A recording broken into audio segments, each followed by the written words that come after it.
Good morning, everyone. This is Ariel Mulzoff. Just a quick recap. I'm doing my internship with Hope for the Warriors. I'm currently in the Manhattan office at 55 Water, in the financial district.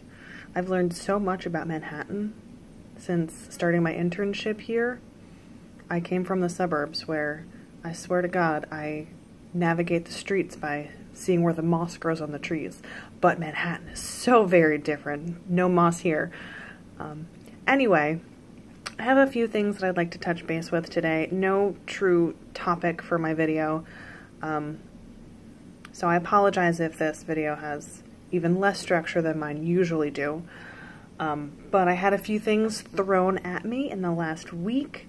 A few things that I have yet to email you about, Professor, which you should be expecting an email shortly. But I was already a little on edge because this is kind of, as everyone knows, this is kind of the home stretch. We're almost done. And I have a little bit more on my plate than my fellow students because I took sabbaticals in the middle of my time.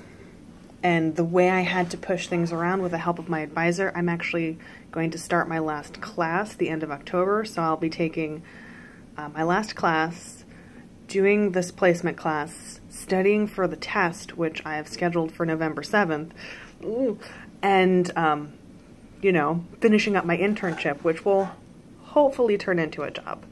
I won't know until mid to late December, so who knows about that. So it's kind of the home stretch, and each day is jam-packed full of as much as I can possibly fit into it. This morning I woke up at 5, studied for 2 hours, hopped on the train, got into work by 9 to do supervision. I'll be working until 4 or 5 when I'll hop back on that train and listen to my notes and hopefully get another few hours of studying in before I go to sleep. And at some point in there I'm going to see my husband and my kid. So I was already a little stressed and really relying on our self-care challenge. Specifically, consistency for me this week has been my real challenge, which I'm going to write about shortly.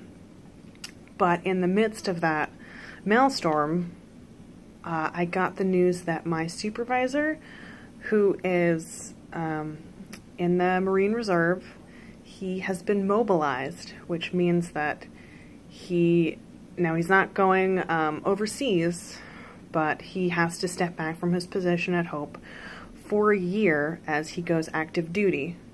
He'll still, be right around the corner. He's not leaving the States, but he will no longer be able to be my supervisor. He's going to be working full-time for the Marine Corps for the next year.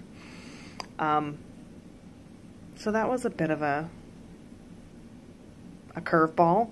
I have an established relationship with my supervisor. I think we have a really great rapport, both on a professional level and on a personal level. We get along just as people. But we also work very well together. We make a very solid team, which is one of the reasons why I've been able to step up and do so many different roles here at Hope. For example, I have taken over recruiting for our Resilient Warrior program, which I'm loving.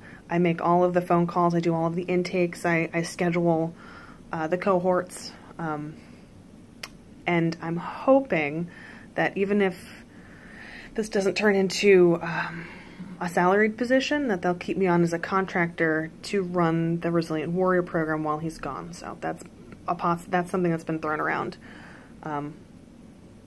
But my already stressed little brain did not handle the news that he was leaving very well, because in the pit that is my life at the moment, I don't know when my husband's deploying, I don't know whether I'm going to get this job, there's so much that's up in the air. Now I don't know who my advisor is going to be going forward, and I should have that ironed out by the end of the week, and they'll sign all the necessary paperwork and life will go on. But I'm not the kind of person that deals well with change and not knowing what's going to happen. I love my plans, I love my to-do lists, I love personal challenges like the self-care challenge that we have going on, that is how I choose to structure my life, and it has made a significant difference in my mental health and well-being. So the fact that so much is up in the air right now is really killing me. So I didn't actually have a question going into this, and I'm over time. I really need to go meditate.